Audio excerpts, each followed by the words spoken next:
Hello, hello, hello, guys.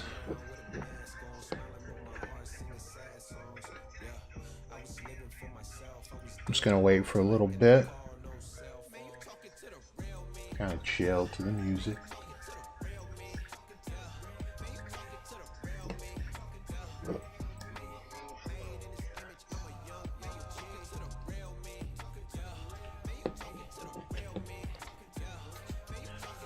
Let me know how your day or week has been going so far. While we're waiting for a few more people, I guess. It's been a long week already. Oh boy.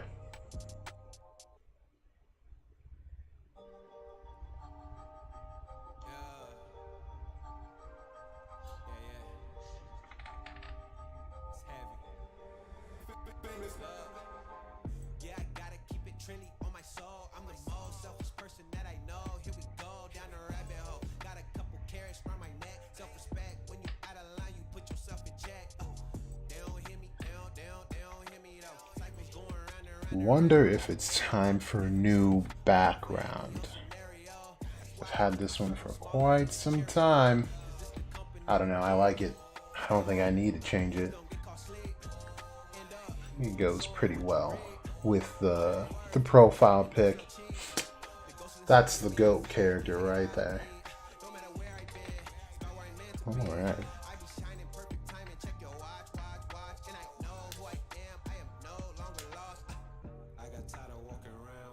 I'll probably go ahead and get started. It's probably good that a ton of people aren't in. That means I can make this pretty short. What's going on? Pretty sure that's Ali, right? Just change the name. Yeah. Tonight I was just gonna go over some things that I went over from the chapter that I read last night from the book that's called Kabbalah, Qlipat, and Goetic Magic. They go through every single realm and talk about what the realm is all about, and then they talk about who rules that realm and just what it means spiritually and all that stuff. So it's a really cool book. One of my favorite books that I referred to. It's actually pretty cool. And then I've got Night Side of Runes, which is also really good. It's pretty much a supplementary book, also written by Thomas Carlson. I haven't really done much reading out of that one, like straight out, but I always take information from it. Because in that book, he directly crosses Norse lore with the Qlipat, and it's really cool. So yeah, those are the books. So I got thinking about Lucius, and first it was just a lot of things had me really unsettled, not disturbed or anything like that, but it didn't sit right with me, because this guy has had soul magic. Apparently that's what he was born with, and then he comes out with this plan, and he's able to change people's souls, turn them into a devil, then purify them, make them a paladin. But thing is that if he was able to do these things before, and this can't be just his soul magic, you know what I mean? So we can always go the route of yes, he ingested Lucifero's core and has a likeness of Lucifero, so it just amped his power, which could be the explanation, but I feel like it's just not enough, personally, to be able to turn someone straight up into a devil. That something supplementary needs to be happening, in my opinion, and I think it has to do with Adrammelech, and they have this very interesting relationship. So I had mentioned it in a video. I think it's in Lucius's Master Plan playlist, where we talk about the possibilities of what the sun symbol means on his forehead. So I did relate it to Tigirian, which is directly the realm of the Black Sun, where Belphegor is and the Antichrist, have also talked about how Astaroth, or more so Astarte, is related to the sun. And then I also talk about Adrammelech. So there's already 3 places this should go, but the one devil that's pretty much been by his side this whole time is Adrammelech. And I think, first, to be fair, to talk about something that's not happening with Astaroth, I'm in this state of mind currently where I don't think we're going to get a full-on Astaroth. And the reason for that is because the way this picture's painted between Lucius and Julius is that Julius seems to be more of the reincarnation of Astaroth, the human reincarnation. And not an incarnation, but a full-on reincarnation. And the suggestion behind this is painted by Julius receiving a grimoire, more or less. He received a page of a grimoire. Now, we already know that devils cannot have grimoires unless they taint a 4-leaf clover grimoire. So we know that Julius doesn't, his grimoire didn't have a mark of origin at all, which means that this is probably a completely reborn and new being that we've encountered. So I'm thinking, like I said, this Black Sun might not belong to Astaroth, because I guess more or less what I'm trying to say is that Julius is Astaroth, but human form. So this also would go back to the ritual that Lucius did, the devil binding ritual. So we have to accept the fact that exactly no humans have been strong enough to subdue a supreme devil. And they're not made to, at least a supreme devil of that stature. We saw Lucifagus, who is just one of the high-ranking ones that support the 3 kings of hell, right? So that devil did enough damage by existing, and they couldn't do anything about it to counteract anything that he did. And the devil binding ritual is supposed to suppress power, so it more than likely was suppressing the power, but its power was just so great that the entire family ends up dying, right? So for Lucius Sogratis to have been in a state less than what he is, I mean physically, he was obviously in a wheelchair, he was sick when we saw him with Xenon. I don't see any way that he would be able to face a supreme devil, much less one of the kings of hell.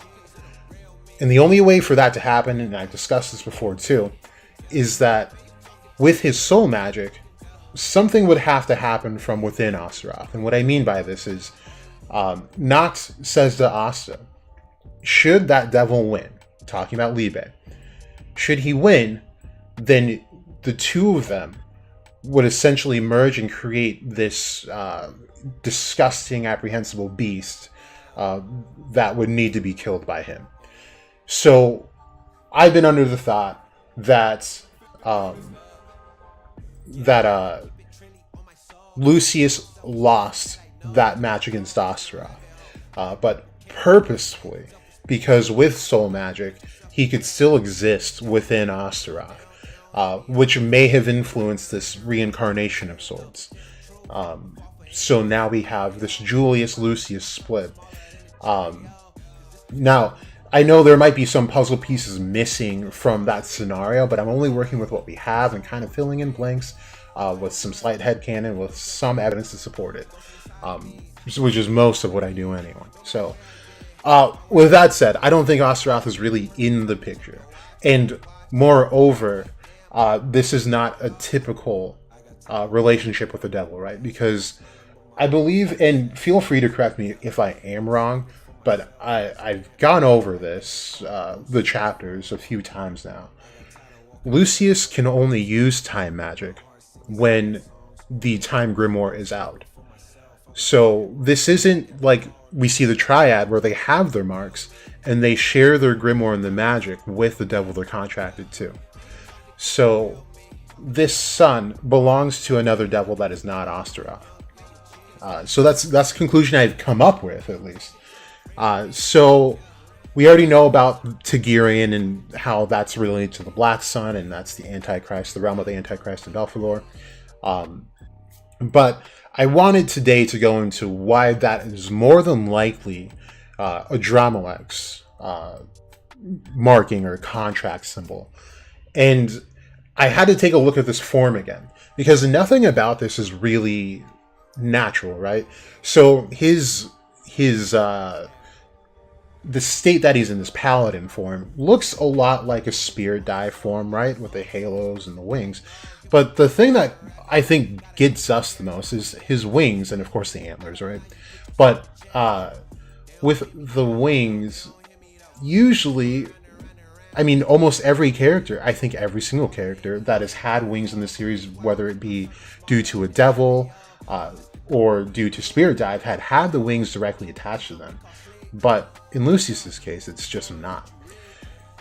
Then I kind of got into more of like, okay, if I were to write this series, how would I get a character like Adrammelech, a demon, to display this peacock-like nature? And this, to me, looks a lot like an angelic peacock of sorts. Now, I'm not saying it has a bunch of colors, but what he does have are a bunch of wings or feathers, like a peacock does when they spread their wings to become more colorful.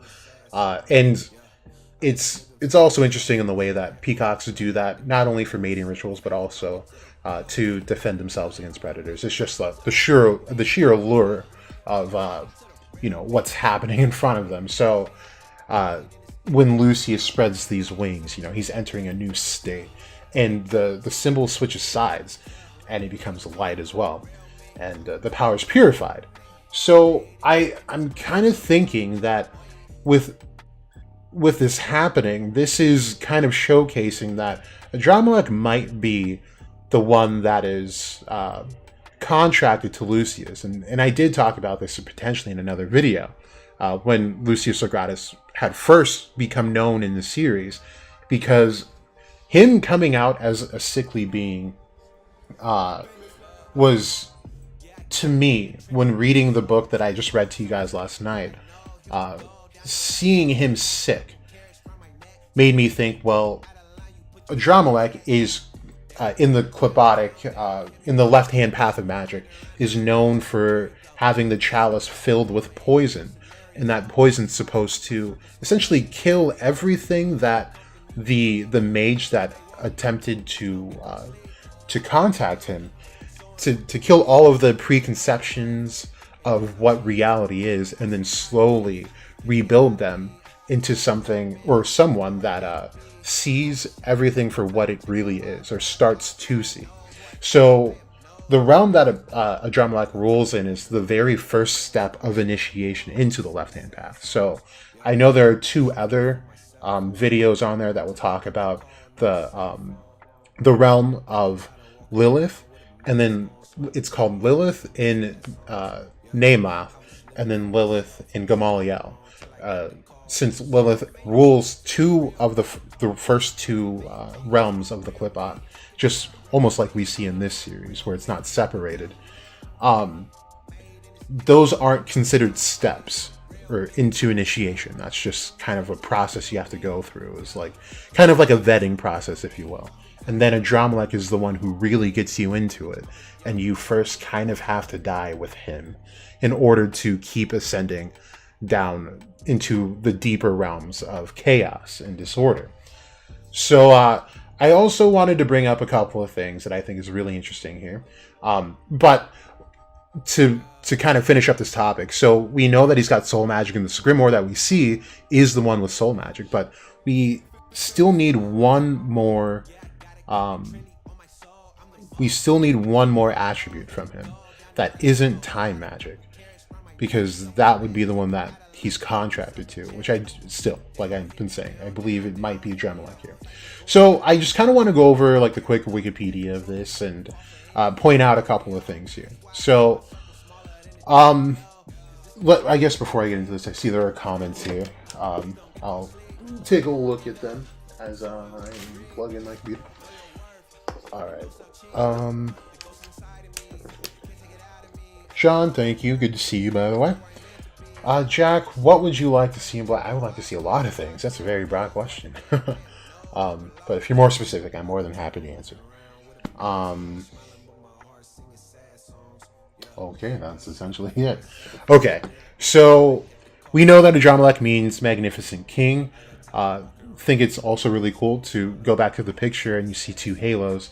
I mean, that's pretty magnificent, and that's essentially a crown of sorts. Okay, so let's see. So this one was pretty interesting. That he is described as the son and murderer of his own father. A name I can't even pronounce. Sennacherib. A human king. But when you get kings that are so renowned, they become like god kings. So they kind of revere them as such. So that was kind of interesting. So here it says, the Seraphites burn their children in the fire, sacrifices to Adrammelech and Adrammelech, which is known as his, sometimes it's brother, sometimes it's sister, sometimes it is his consort.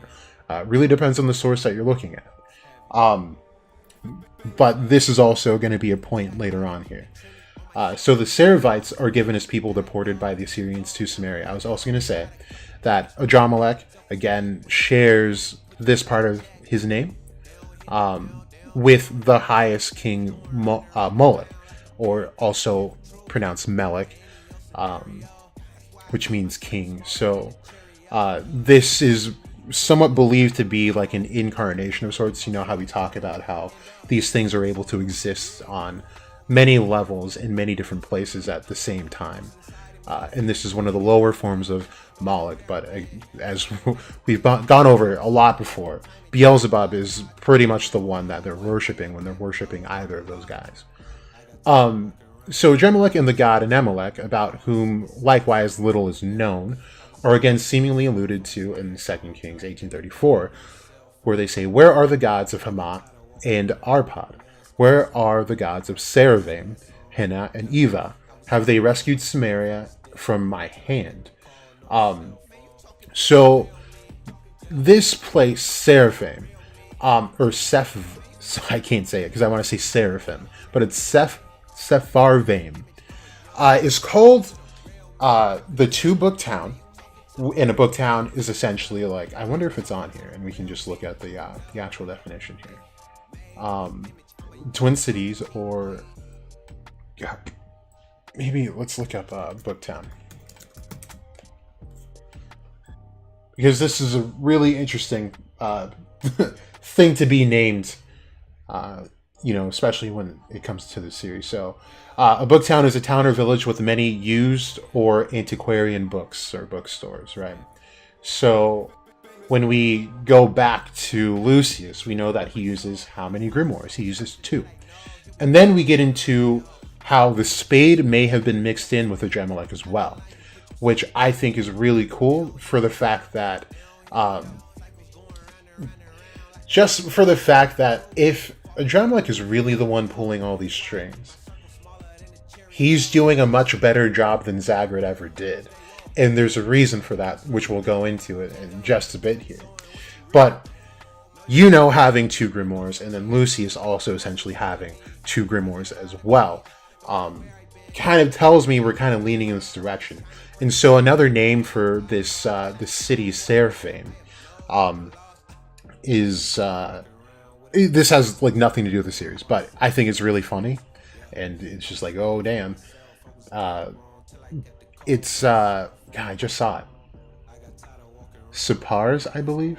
Yeah, the twin cities of Separs. They call them Separ Nom Nom Nom or Separ Ya Ram Ram Ram Ram, whatever that says. They just call them Separs for short, but it's 2 book towns. And Separ is supposed to mean White House. So I thought that was really interesting. Maybe the government is really the devil. But anyway, to get in more into this, what do they say here? They say that, yes, it means majestic king, or the majestic one is king.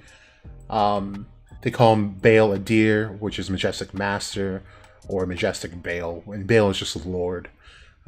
Is recorded in ancient Semitic sources as an epithet of Baal or Baal, whatever. That is also Beelzebub. We've been over that. So Adrammelech is commonly understood as a companion of Adrammelech due to their association in 2 Kings 17, the similarity of their names, and the similarity of their worship through child sacrifice. So Adrammelech, in some cases, is either regarded as the counterpart to him as a solar deity, or Adrammelech being associated with the moon. Now, I don't know which one Wikipedia gives him, or her, or whatever. So here they have her as a lunar deity, which is also really cool. So, in my thinking about the Spade, we have, having the two grimoires, which relates to the twin cities, or the two bookstore cities, right? Or not bookstore, but book towns. And we have Lucius with the two grimoires or two books. And then we have who was born from a sun mage and a moon mage together, right? So I think this part is also very, very cool. It might be a bit telling more into the fact that Adrammelech is involved in quite a bit behind the scenes. Okay. So this is just more about his name. I don't think it's really necessary. It just talks about different variations, but essentially he's a king or majesty. Yeah. So they talk about what he is in the Talmud. So in the Talmud teaches that Adrammelech was an idol of the seraphim in the shape of an ass. This is to be concluded from his name, which is compounded of the words to carry, and also a king. These heathens worshipped as God the same animal which carried their burdens. Okay. And then still another explanation of the name ascribes to the god the form of peacock and derives the name from Adar, which is magnificent, and Melech, being king. In demonology, Adrammelech is considered a demon in some Judeo-Christian traditions, so he appears in Milton's Paradise Lost, where he's a fallen angel, who along with Asmodeus is vanquished by Uriel and Raphael. According to Colin de Plancy's book on demonology, The Infernal Dictionary, Adrammelech became the president of the Senate of the Demons. He is also the chancellor of Hell and supervisor of Satan's wardrobe. He is generally depicted with a human torso, a mule's head, a peacock's tail, and the limbs of a mule or cock. In the Ars Goetia, he is known as Adraelphus. Excuse me. So we already know from experience that Tabata doesn't really go off of like the typical look that you would just Google, right? Which I think is fantastic. I would kind of hate to see this in Black Clover, to be honest. I know in past videos and tweets I was thinking like, I would love to see this. But then again, I kind of came back to it and I was like, it probably wouldn't hit as well. I like Tabata's designs a whole lot better. He's been pretty good about embodying some of the more important elements of these devils into their characters and some part of their design, some way, somehow.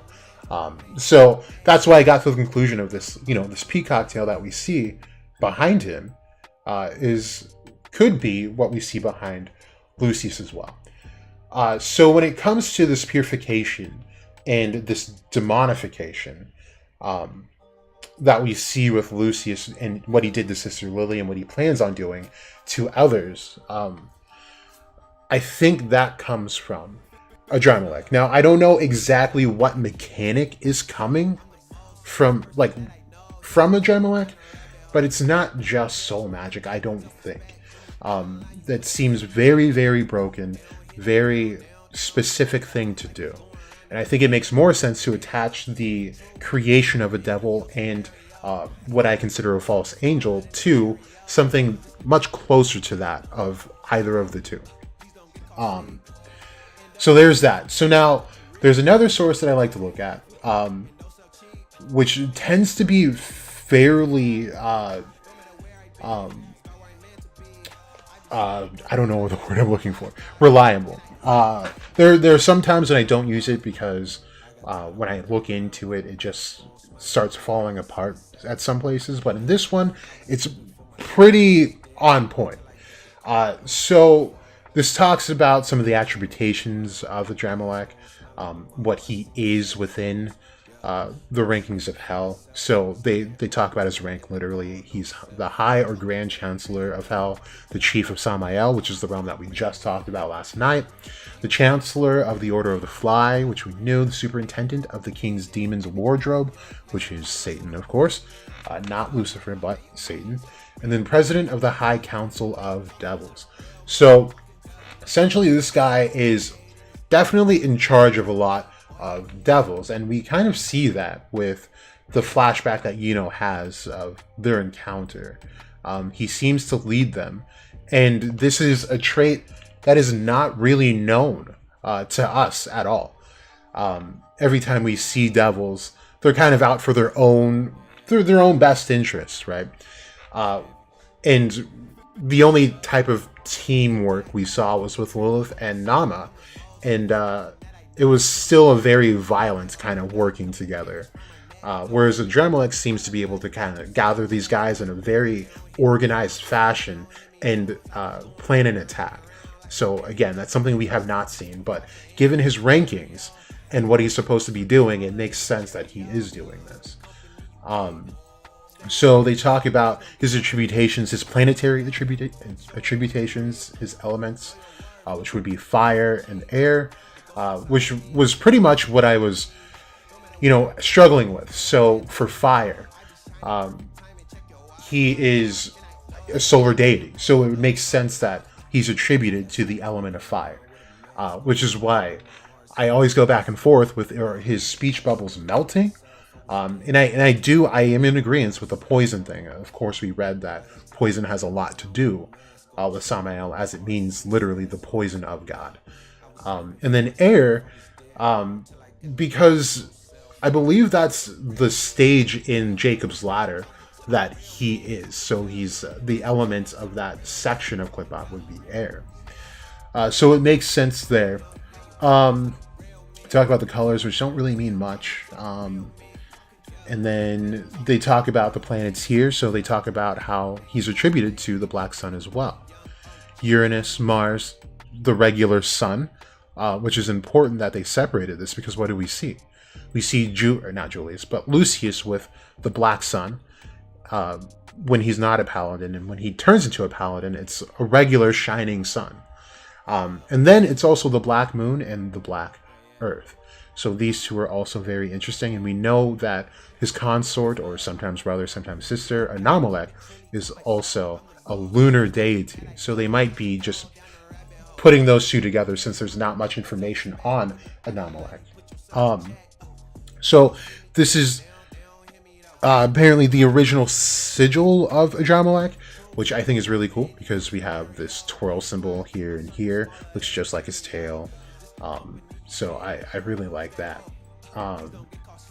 So I'll kind of read this to you guys, and you'll find some parts really interesting. Now, there's a part in here I don't agree with, and I'll highlight it, because they call Moloch his brother.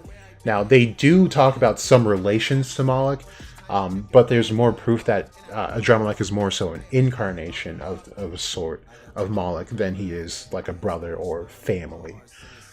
So here it says Adrammelech was a Sumerian fertility god, the solar deity of an Assyrian city called Seraphim, where he was worshipped alongside his brother Moloch.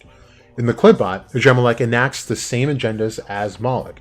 Again, it's the incarnation thing. When they worship one thing, they're really worshipping another. But while Moloch pursues these agendas via casual developments, Adrammelech pursues them via acausal routes. Moloch is not very much more powerful than Adrammelech. So if we even just look at a depiction of the Qliphoth, that statement is also just very untrue. So there is that. And where Moloch rules sanguine vampirism, Adrammelech rules over psychic vampirism. According to the book, which I think is a very good note to make here, psychic vampirism could definitely be something that was happening with Lucius, as we saw him when he was sick.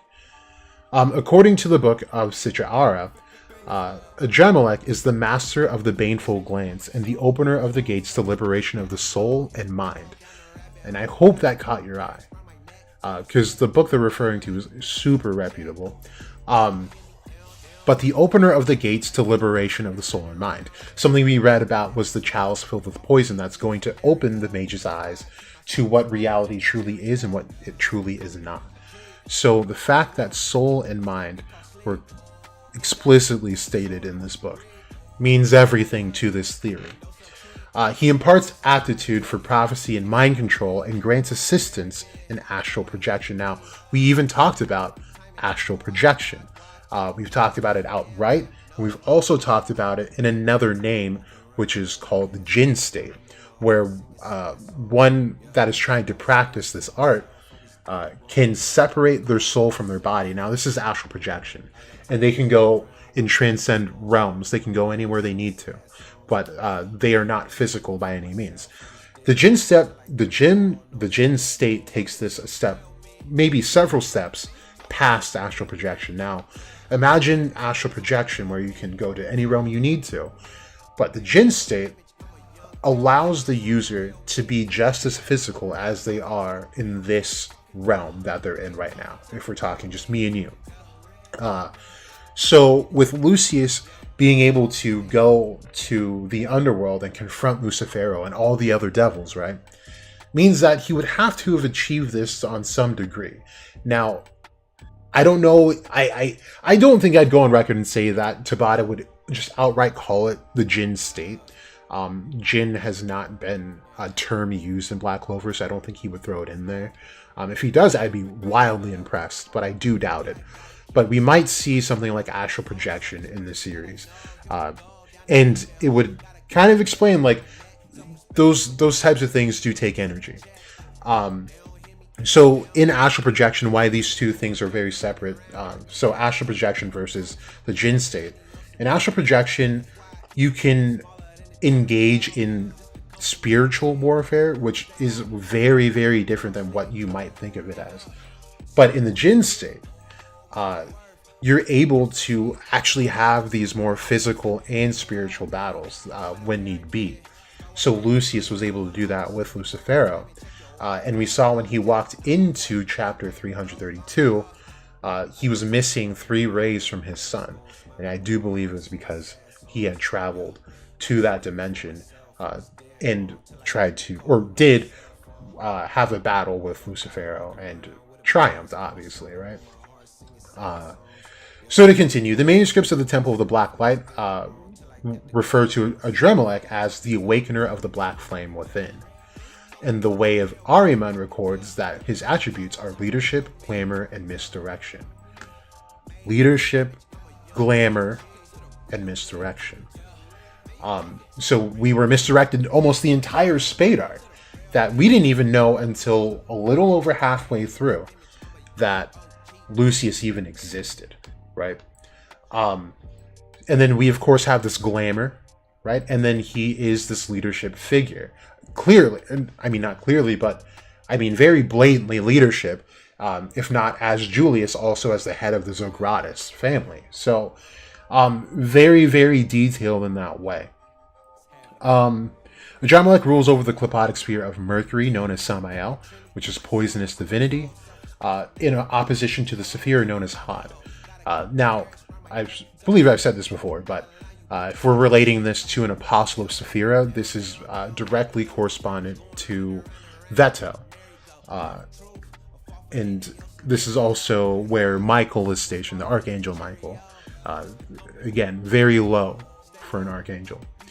The sphere of Samael is the dwelling place of such demons as Glaciolabulos. Does not have anything to do with this series, so we won't even go into that. Adrammelech's name means King of Fire.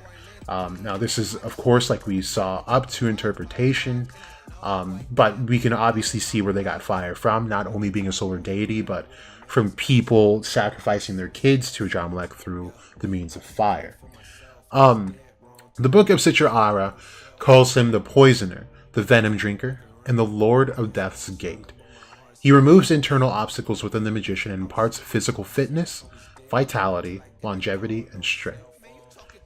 Now again, he removes those obstacles and imparts physical fitness, vitality, longevity, and strength. These are things that Lucius probably needed at a point in his life, and now he has that. More than enough. The Book of Sitcahara calls him the chalice bearer of the fiery Sam of El Aker.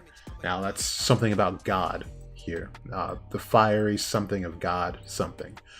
Where Sam is the Hebrew word for poison, and El Aker is the title for Havayot, known as Azerate. So that's kind of a big deal, because Azerate is a big part of the Temple of the Black Flame, regarded as a dragon. Adrammelech teaches the magician to look beyond appearances and forsake illusory pride, meaning that he aids in the dissolution of the ego. His specialties lie in dream work and personal magnetism. His alchemical powers awaken aspects of the witch's soul previously untapped, as well as their various spiritual gifts. So again, Adrammelech awakens these powers and aspects of the soul that have been untapped. And this is definitely what we see him doing with Sister Lily. Okay? To go further, according to the writings of T.J. Dawson, the attributes of Adrammelech are death, disease, plague, destruction, and discord. Now, these are super, super, super important. Adrammelech has... If we paint him in this kind of puppeteer, we talked about him in this light already when he came out with Lucifero. If we paint him in this puppeteer light, imagine all the things he would have to be manipulating. And right now, he would even be manipulating Lucius. And again, and I've said this since the Dark Triad came out, there is no way in literal hell that any of these devils are going to contract with beings they find lesser than them and not try to screw them over at one point or another. Because look, now the gates of hell have been cracked, which means they can get out if they really, really try. And their best money ticket right now, their best meal ticket, is Lucius.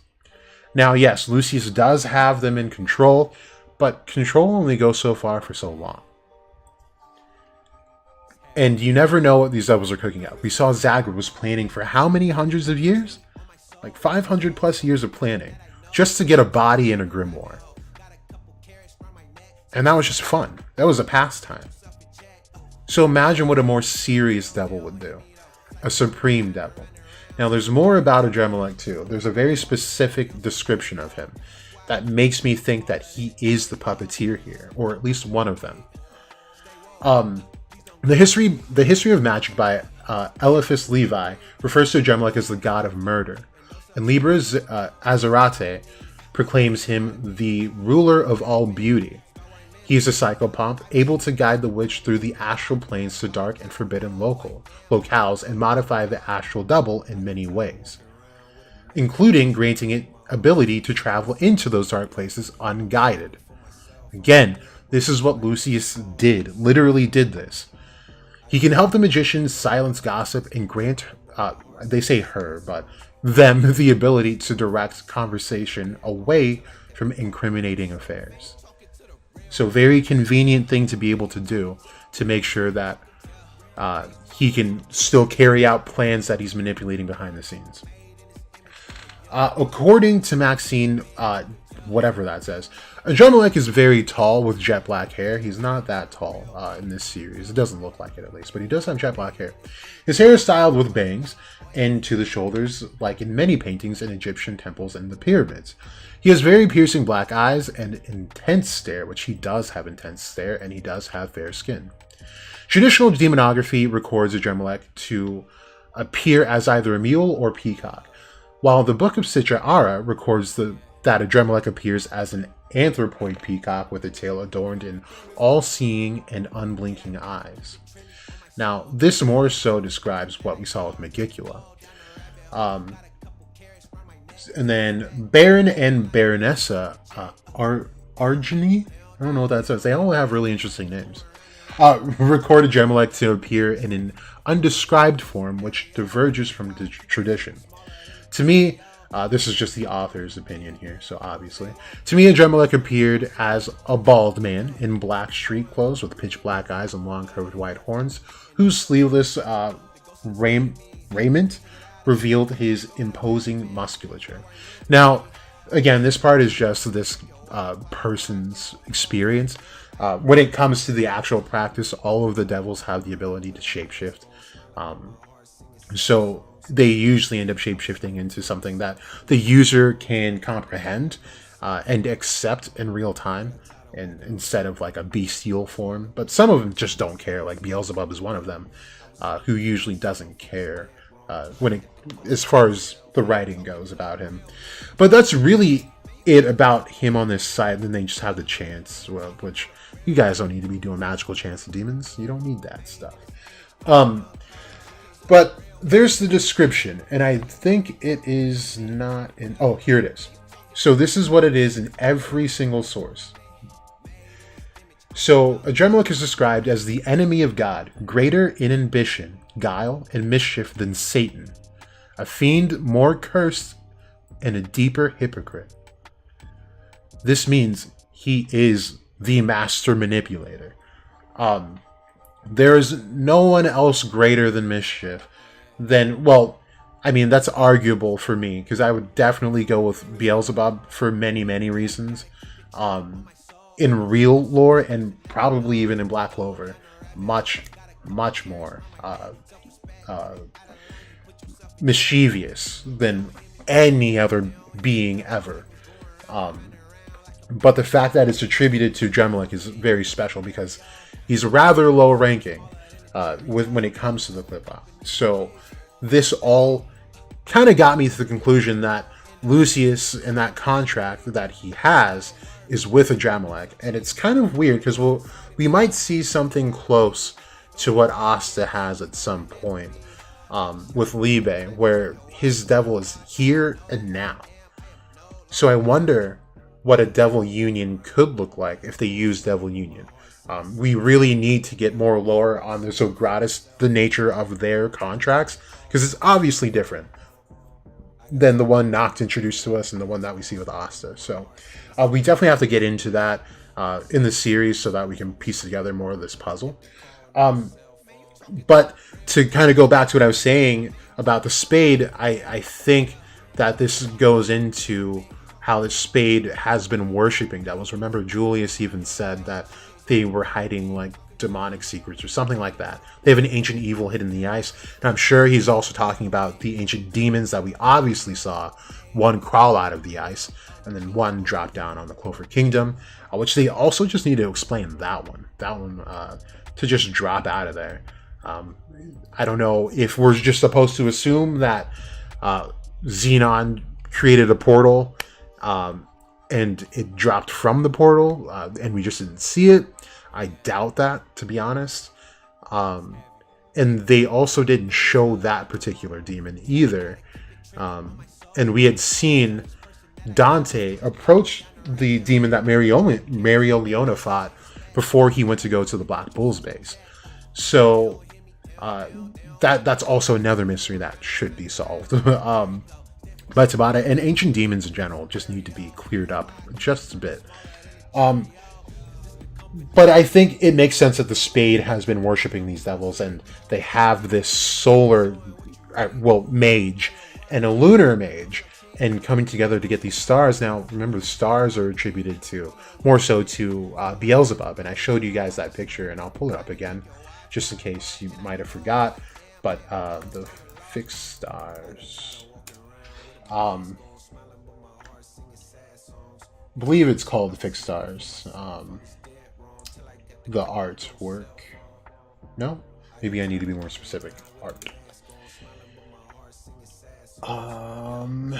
Might be in here. Here it is. So this picture, you guys probably see if you ever Google stuff that, close to what I Google, you will see this picture quite often. and I think we went over it on another stream too. This is not the clearest picture, but we'll just look at it.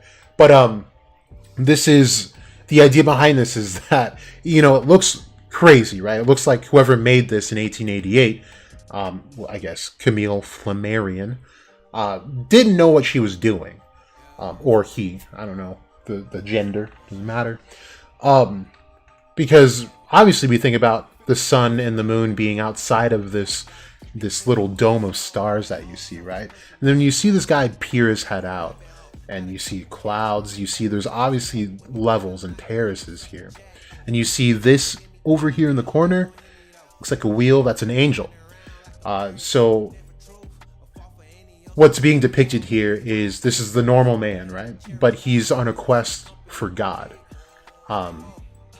And the thing about this is that the sun is inside of this dome of stars, along with the moon. And these fixed stars are supposed to represent the illusion. So what we see, usually when we look up into the sky, we think that, oh, heaven is above us somewhere, right? Among the stars, with the sun, the moon, and the rest, right? But the fact of the matter is that the attribution to stars is Beelzebub. And he's the one who created this dome of stars, and the sun and the moon are other devils as well. Now, it really depends on the source. This is a Gnostic source, so I believe that the sun here represents Yaldabaoth, which is the false god, also known as a demiurge. And the moon would be the Shekinah, that we've talked about quite often, who I've conflated to Megicula.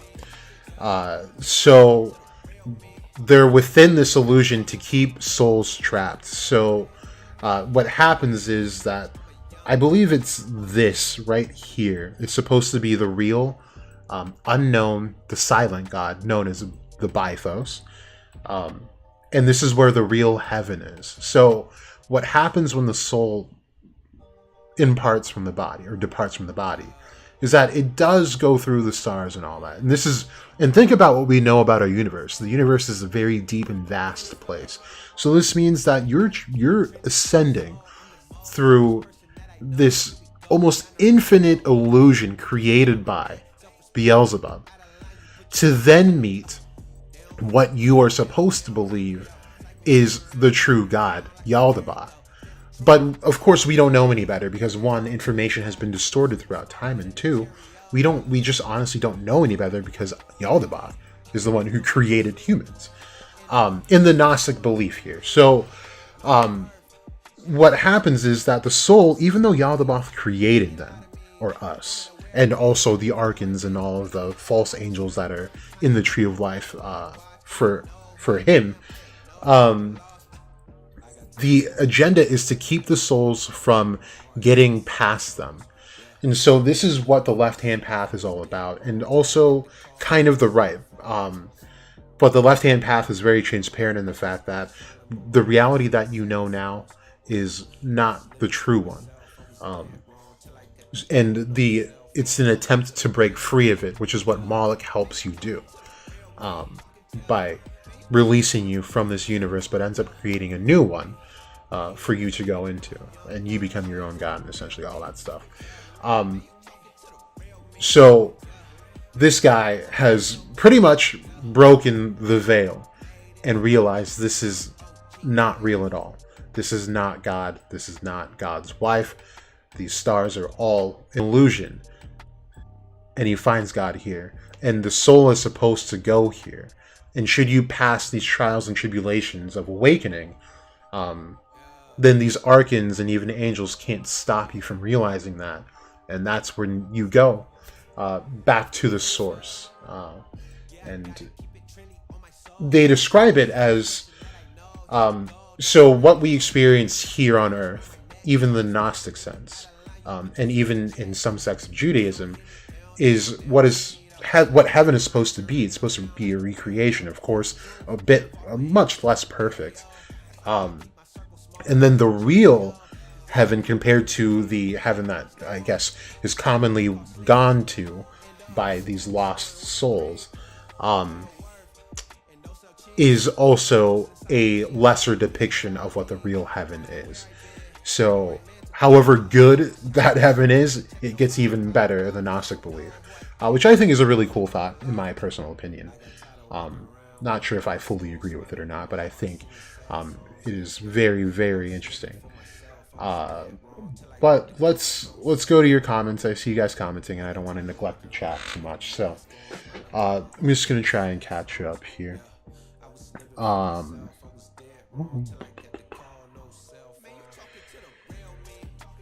Okay. John, so poisoning the mind, what exactly is psychic vampirism? That's a good question. We can look it up. So it's really like I don't know if you guys ever watch things like A Haunting in Connecticut or just A Haunting, the TV shows. But there are things that happen. So like if a house is haunted, I totally misspelled that word. They kind of feed off of like the very soul. Like it's really creepy. But so here, I'll just read it to you. So it's an energy vampire. So a psychic vampire or energy vampire is a creature in folklore said to feed off the life force of other living creatures. The term can also be used to describe a person who gets increased energy around other people, but leaves those other people exhausted or drained of energy.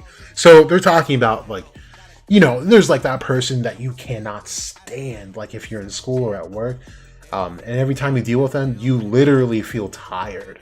Like that's what that is talking about. It's that draining. Now, to call them like, psychic vampires is kind of a lot, of course, but it's essentially the idea. And they're emotional vampires.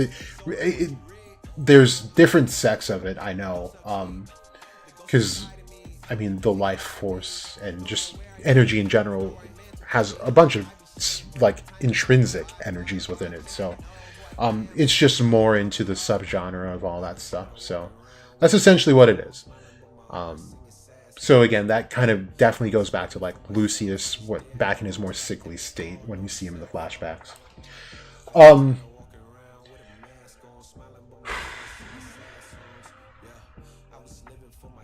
Okay, we're not really talking about country, so I'm going to skip your comments. Shelley, I believe Adrammelech is the mastermind, and he is using Lucius because I think that's pretty much what you were saying here. Okay. Dr. Foss talking to John. Trayvon, if that paladin is Morgan, then who recreated his physical body? Remember, someone's not watching my videos, Trayvon. So look, very biased opinion here.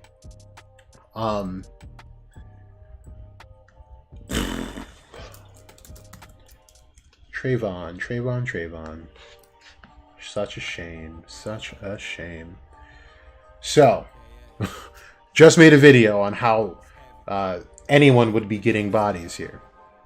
And I'm going to show you the video just in case you missed it. But I just did it like a few days ago. So it's this one. Lucius's true siblings. And it's exactly who is in the picture here. Lily and Damnatio. Okay, so these guys make more sense to be siblings, to me, in the way I interpret it at least. Because, yes, Dante Vonica and Xenon have the attributes that would make a full-on body. However, Damnatio, Lucius, and Sister Lily also have what it takes to do just that as well. So when it comes to the alchemical sense of water, it gives life. And Lucius is also able to manipulate the soul to some extent. We haven't seen the full variety of his power, I'm sure. So there might be much more to that as well. But the idea behind this is that when you look at these three, you have, and you can also remember that the body is how many % water, like somewhere in the upper 80s of water. And we have someone that has that alchemical property, and hers is more special because it's the only one that has this light and this light crucifix inside of it. And then you have Lucius, who can give the soul, and then Damnatio with the scales. Now, I would not be very surprised if they're able to tap into the powers of the siblings that we knew.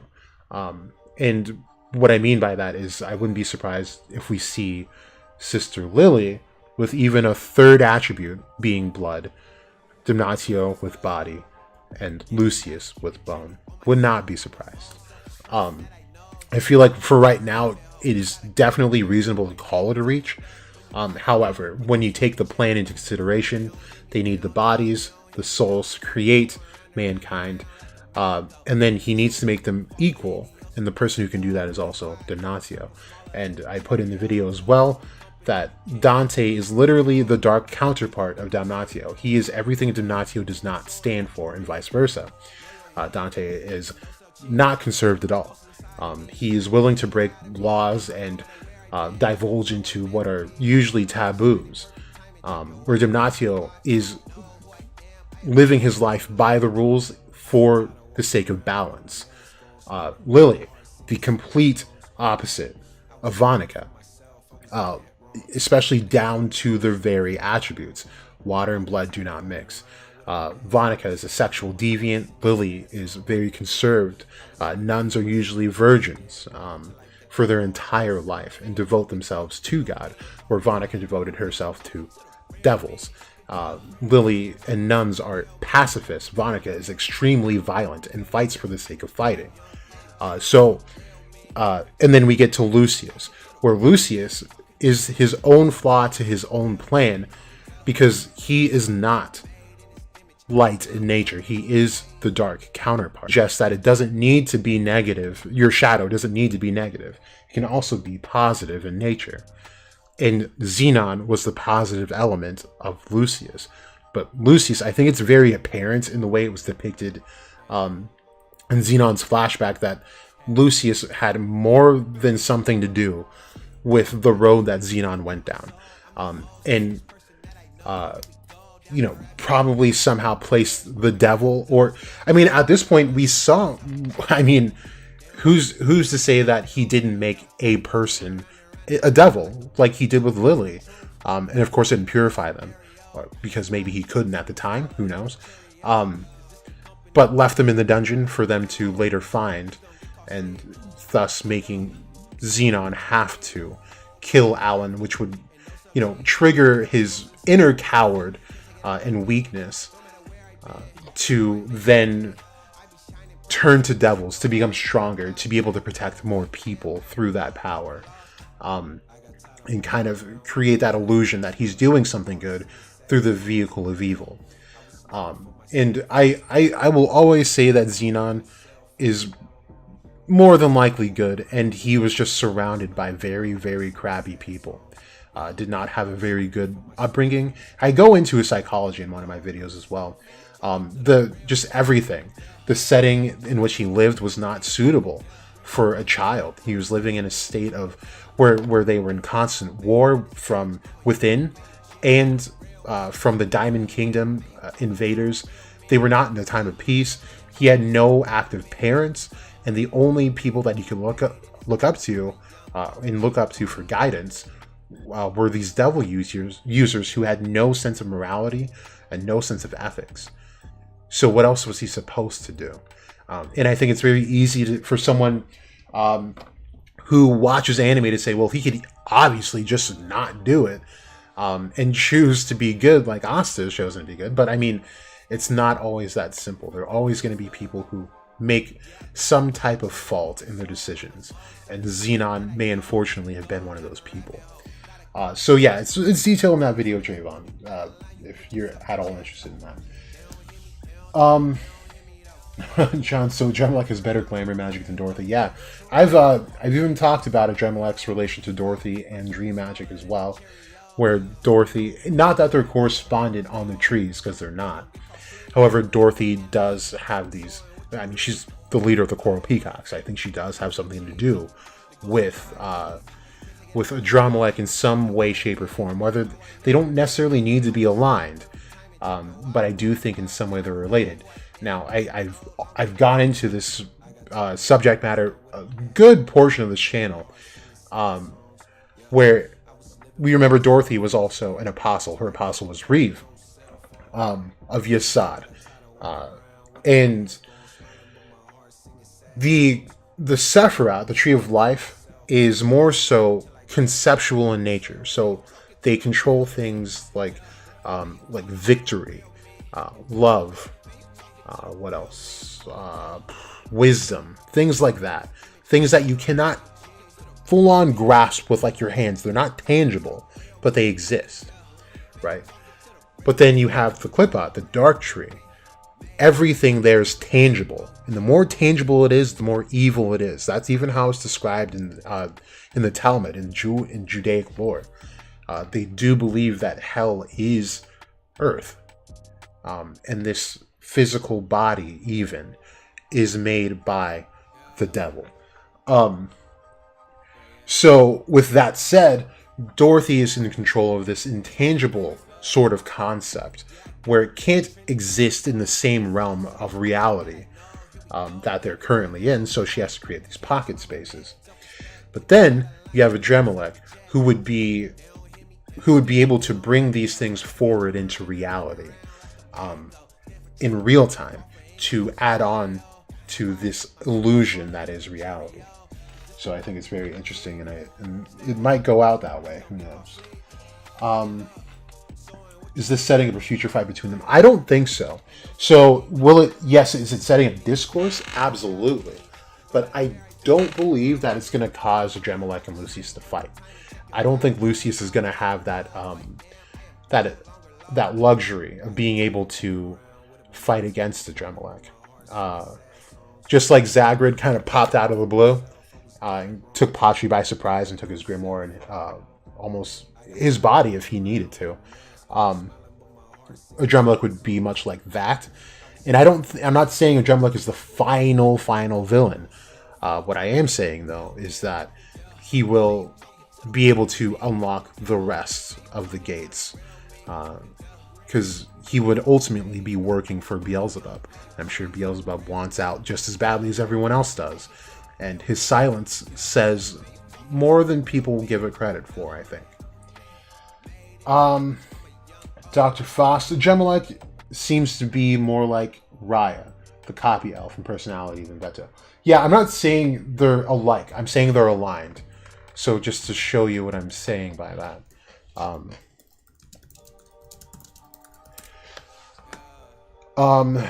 Okay.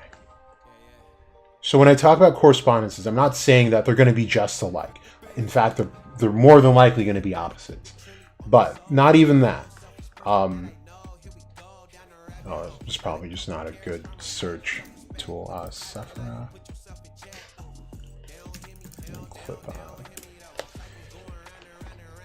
Okay.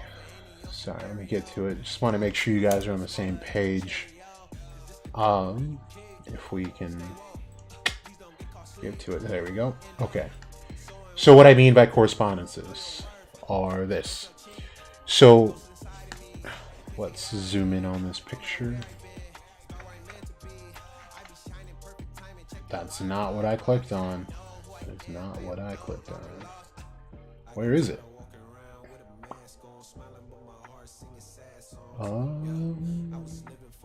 Can't.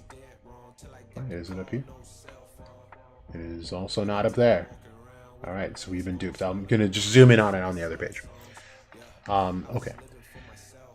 So what I mean by these correspondences here are, if we look at the very bottom, the correspondence to Malkuth, which is Earth, is correspondent to, this is the realm of Lilith called Nemoth.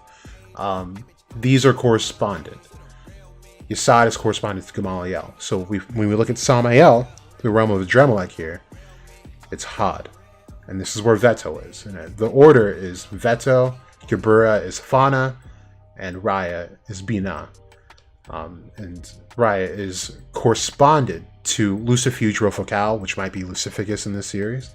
And also Aishet Zenonim, who may be Megicula in this series. Whereas Fauna would be correspondent to Asmodeus or Astaroth, depending on what Qliphoth Tabata is using. But it seems like it might be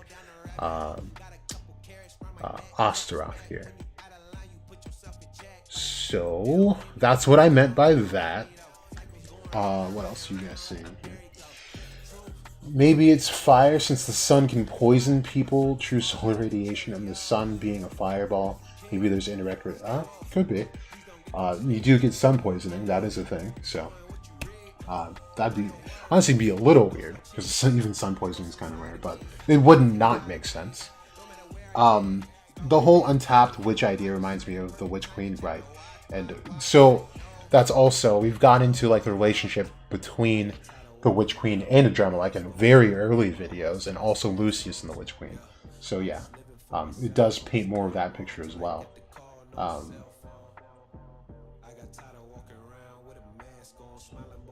And then Shelley, you think the element spirits could be the reincarnations of the 4 archangels? I did see when you said that. I mean, I wouldn't agree with it, just because I don't... angels are hardly ever attributed to, like, an element. And when you do see that, it's usually with, like, the very new age paganism, which is a very hot topic currently right now, because the idea, not the idea, what's happening is that the new age witches are essentially bastardizing what paganism did. By kind of, they call it, like, perverting the spirits, and including angels and even the devils that some witches work with. So, like, when you find those elements attached to angels, it's usually one of those new age witches, which are not very credible. Impossible in the series? No, probably not. But I don't see why an archangel would reincarnate as just a spirit that would attach to someone. But there is already an explanation for spirits in Greek lore, and they were heroes of the past. And I think that makes a lot more sense, and it's much easier to write as well, than to introduce angels through, oh yeah, this is a reincarnation, so it's not even, like, the real thing. You know what I mean? I kind of messed up where I was in the chat, I think. So poisoning the mind, I read that, and I just read that. Okay, so Dr. Frost, I'm kind of hoping he's going to have life magic, because life is the ultimate poison, but that might be too contrary. Yeah, dude, I feel that, especially recently, I feel that, man. Dr. Frost, all the devils are free, they just have to get rid of the one who freed them. I wouldn't go that far. They're free of Satan, but as far as the seals go, they're not. Now, made a really big assumption, saying that they had, like, cracked a hole in it or something like that. It's just how they're able to explain the unexplainable for now. I highly doubt they're free from the underworld itself. Shelley, I believe so. I think you're talking to someone else there. Doctor, you're talking to him. Futata, Tokyo Ghoul. Okay. D2, speaking of the left and right hand path, Asta is right-handed with the devil mark on his right arm. Is left-handed with his left arm covered for an odd reason. Yeah, that was also a very early observation I made on this channel as well. I think that was when I was first getting acquainted with, like, the clip art and the inner workings of it as well. So Adrammelech is Loki-ish. Yes, in the chapter that I read last night, they directly attribute Loki to this realm.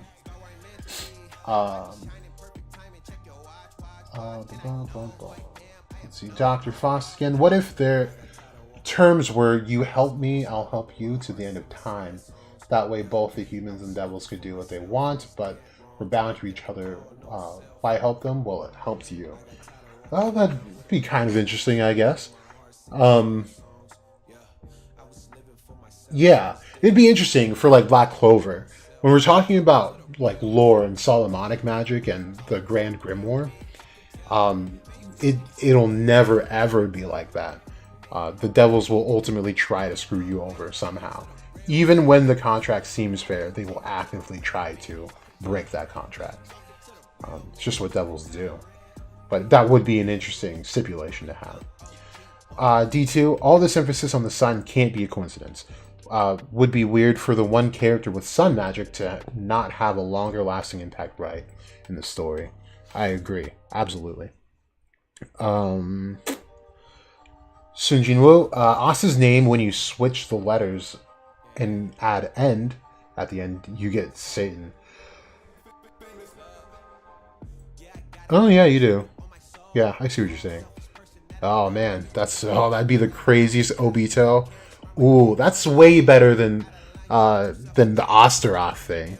I'll take that. I'm gonna screenshot that. So when some bozo tries to copy that idea, I'm gonna send them the screenshot. Wait, I gotta someone put the date in the chat right now. Or you know what? I'm gonna put it in my little text box. Because that's really good. I never even noticed that. Let me put the date. Oh crap, I'm gonna have to go back up. It is the 9th month. It is the 13th. It is 2022. I almost forgot what year it was. Good Christ. At 8:57 p.m. And this is what Sun Jin-woo said. Sun Jin-woo with that fire. Okay. Here we go. I gotta scroll back up to that. That's a really cool observation. I like that. That goes well with the series. So, where'd you go though? There you go. Boom. Screenshotted. There we go. All right. Keep going. So it's Quan when he's capping. Is a psychic? Yeah, Quan is a psychic vampire. Absolutely. New Orleans is a pretty vast set of lore there. You should go exploring. Especially if you watch Supernatural. It was probably my favorite part in the series when they went to New Orleans. They depicted all the lore there really well. So like the whole idea behind this is a lot of the jazz musicians that came out of there that were super well known and like famous, who died these strange and early deaths, were supposed to have gone to a crossroads and made a deal with the devil to become rich and famous and good at their art. So very, very rich in that sort of lore. I definitely go exploring there. Let's see. So Shelley, you think that devils want people to go into despair for revenge because they were angels who taught humans magic and humans betrayed them? You've said this before. And betrays them out of greed and drowned their hybrid children. If you're talking about Nephilim again, those are Nephilim, as you put it. That's a video game thing.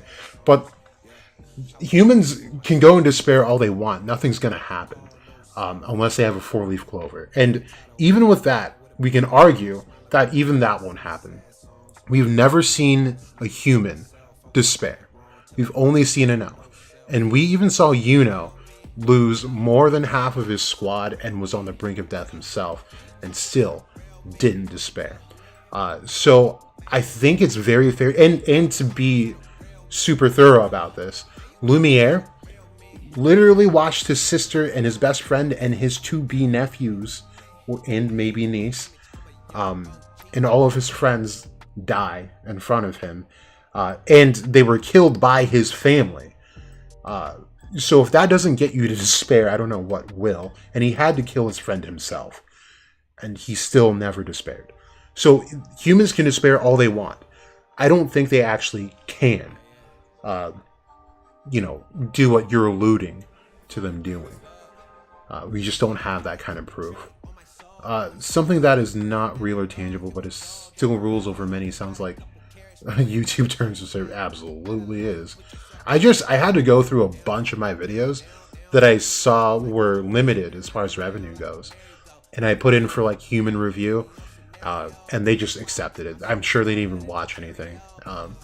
But it's just kind of ridiculous. They limit these random videos. Anyway, I don't want this to be limited to YouTube. I'm sorry. Shelly, oh, you're talking to someone. Shelly, I saw your thing about the Great Flood.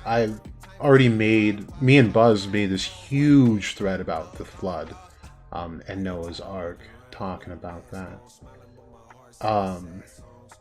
Evil is a relative term. Thanks for putting the date. Okay, I think I caught up with that. So yeah, that was, I mean, that's pretty much what I'm thinking here is Adrammelech has a lot to do with what's going on. I think he's working behind the scenes, and more than likely, if he is working behind the scenes, he's working with Beelzebub directly, since Beelzebub is the one who heads the Order of the Fly. But again, I will always circle back around to that picture of him just kind of staring at Asta, deciding probably not to kill him. Now, Nate brought up a really good point in one of my posts that talked about that moment, where he says that there may be a chronological order of events that needs to happen. So even if Asta was open, and in that moment, open to be killed and very vulnerable, if for whatever reason they were killed then, it could have disrupted the flow of Lucius's plan, which I think is a very reasonable argument. However, I think the base of the agenda is that Asta's real goal, or Asta's real purpose, was to drag Lucifero out and also defeat him, so that he could at least get some of Lucifero's core to be able to confront him later, and the rest of the devils of the underworld. And then the only other thing is, that we don't know, and maybe he was not too concerned with it at the time. In thinking of it in a way like this, where it was made apparent that all of the other mages saw Adrammelech, right? Because there was a little bit, right, for a long time during that Lucifero battle, where it just seemed like they were not concerned with Adrammelech, and we were kind of wondering, do they remember that he's there, or what?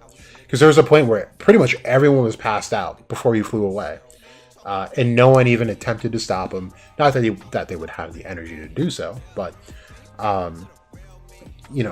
no one had ever brought it up. Like, yeah, we beat Satan, and we're all gonna strike this nice happy pose with all the Black Bulls, and not worry about that devil that just flew into the open world with Lucifero's heart. So it just it was kind of odd, and I totally forgot the point I was going off of. Oh, so for in that particular sense, what is fulfilling right now that would disrupt any flow of time in Lucius's plan? So I'm very much on board with the idea that Adrammelech is, doing his own thing under Lucius's nose.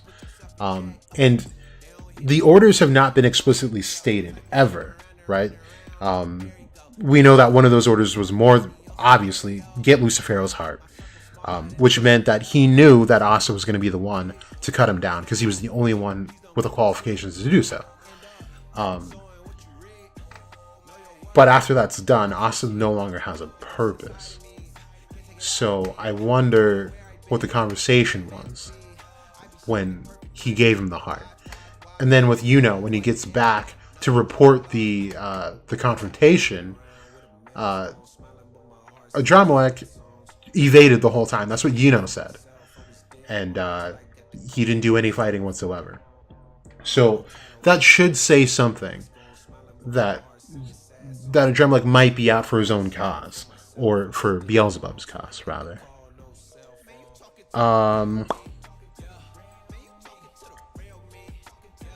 John, part of me wonders if we will have a Bleach versus Quincy situation. Bleach versus Quincy? What do you mean? Like when we found out that Ichigo was like part Quincy, part Hollow, part like Soul Society member, part Koala Bear thing? You also say, since is killing demons through Saint stage, so it isn't purifying anything. Right. So would Heaven have to step in soon? Maybe. But I think that's where the Land of the Rising Sun comes in. So, I guess to get on topic of the Land of the Rising Sun, which I guess is now just the Land of Sun. I don't know why that happened, but there's a part where Asta's like, oh my gosh, I lost track of time. He wakes up in this place where he's being taken care of. His wounds are healed. He's being fed, all that stuff. Very comfortable. I don't know how old you guys are. I don't really care to know, by the way, so don't put it in the chat. But in the Twilight Zone, a very old show, there's an episode where someone ends up in heaven and they don't really realize they're in heaven. It's just so good. They don't really ever think twice. They lose track of time. Before they know it, like a loved one's joining them. And they realize they died. But it no longer really matters because, time just goes by differently there. So, sheesh. Where is that panel, though? I guess I don't have it in English. But yeah. This whole thing is just like, oh, he could be in some type of, like, afterlife. I don't think he really is, but, it could be one of those, like, those creepy pastas, I guess, maybe, that, Asta really did die here, and this was heaven, and he met God, because it was Chimoshi, who tagged me and Broku in a post talking about, like, how Ryuya has this all-seeing eye, and that's what Odin sacrificed himself for, was for that all-seeing eye, so you can see everything, which Ryuya clearly can do to an extent. So, very good observation by Chimoshi there, or Chimochi, I don't know how you say it, but, to meet the All-Father means that you're definitely not, you're not in Kansas anymore, you're definitely dead. And this would more so be Valhalla, if anything, but the Japanese version of Valhalla, I guess. And that would, of course, also mean that Yami came from here and was, for whatever reason, released. And warriors end up getting released when Ragnarok is coming around. So, releasing Yami means that there may be a Ragnarok coming if this guy can be related to Odin, the All-Father. Then it's definitely coming in this Charmy doll, if we remember that Odin is accompanied by Fenrir. And he hasn't met Charmy personally, is what he says. He says he hasn't met that glutton personally, but he knows of Charmy for sure, obviously. And by this tea dispensing doll, he has to know Charmy to some extent, even if she doesn't know it. So it seems like this is where these warriors are going to be bred in Hino country, and they're going to be set loose to defend the world against Ragnarok. And Asta may be the very last one that needs to go, along with Libe. So, really interesting thought there.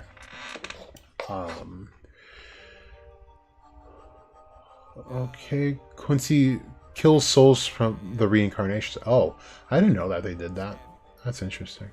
Or I forgot, because I did read that series. It's been such a long time, though.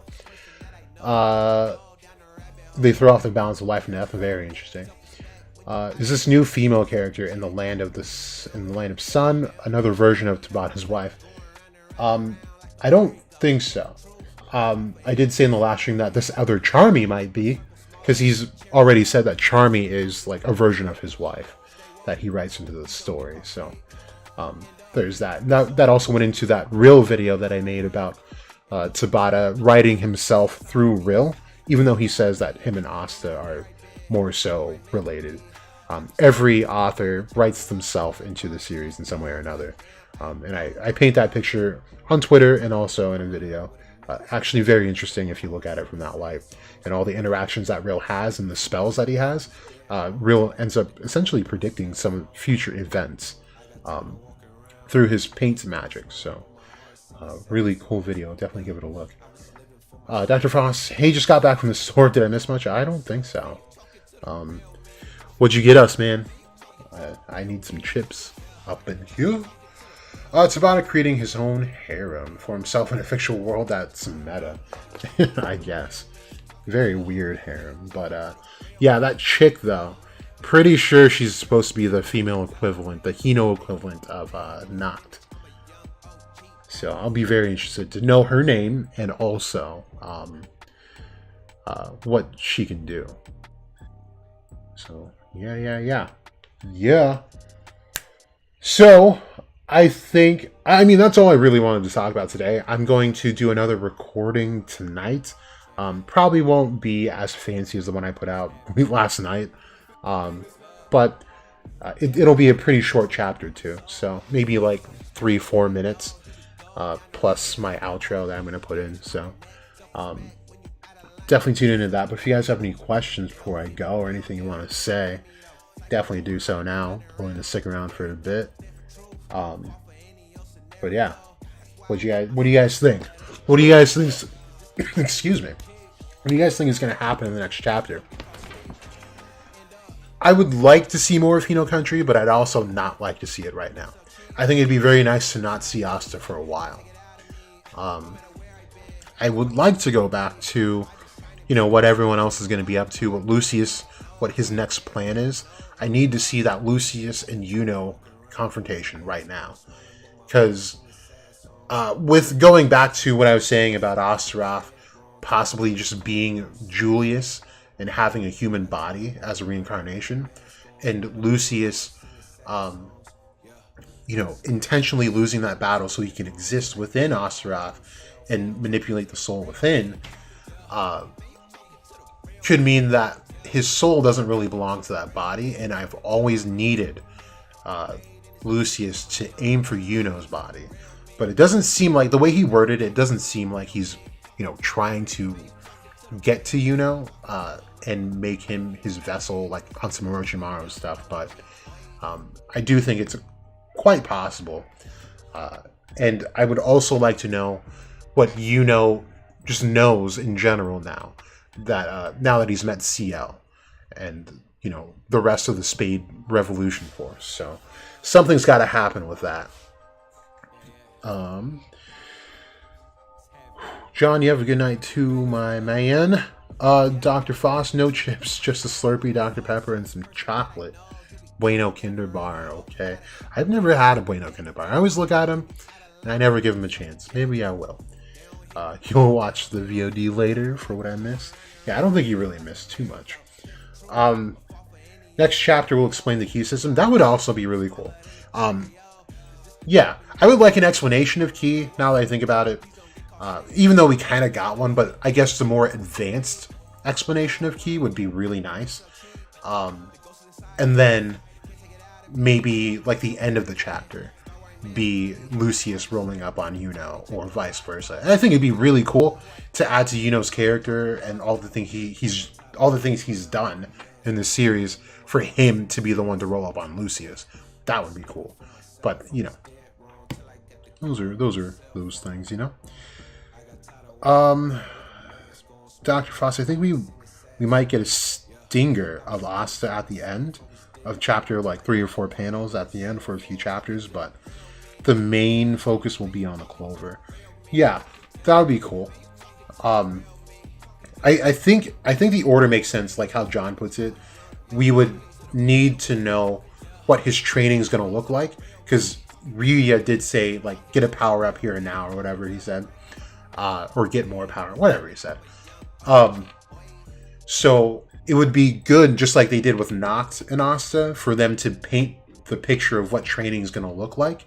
And then how we kind of went back and forth, where we saw clips of the fight, and then by the end, we just saw them breathing really hard, and from that final attack against Noct, and then they were ready. So I would like to see something like that. I think that was really good pacing and a really good telling of the story without having to buckle in for like, wow, we're going to watch this kid train for 30 chapters.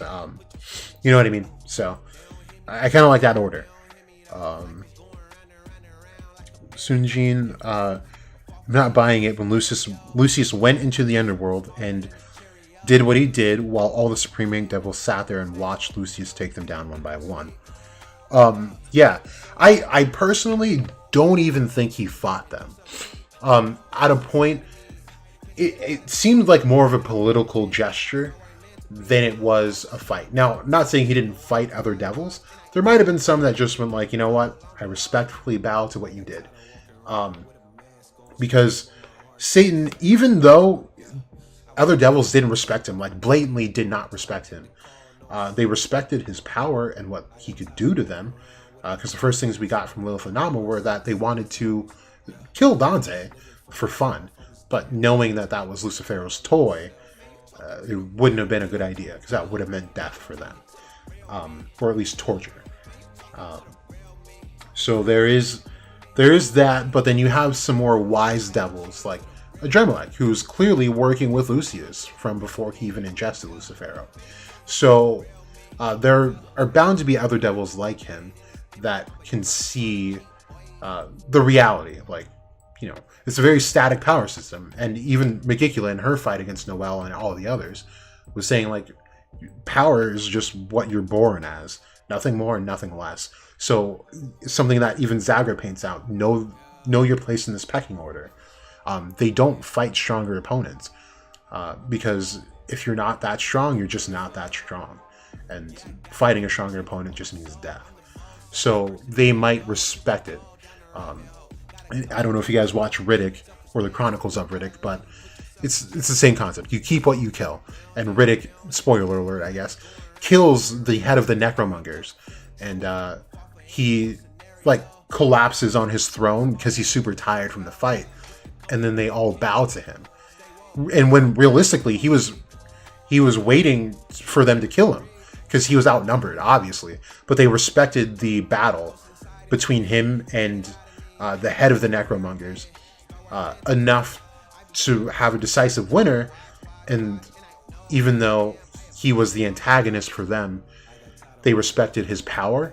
And like I said, they bowed down to him. So I feel like that's more of what happened, rather than he just ran through like Asmodeus, Belphegor. Like, you know, not that he couldn't do it. I'm sure he could. But and Beelzebub, I don't see him and Beelzebub actually fighting. Beelzebub seems way too smart to do that. Okay.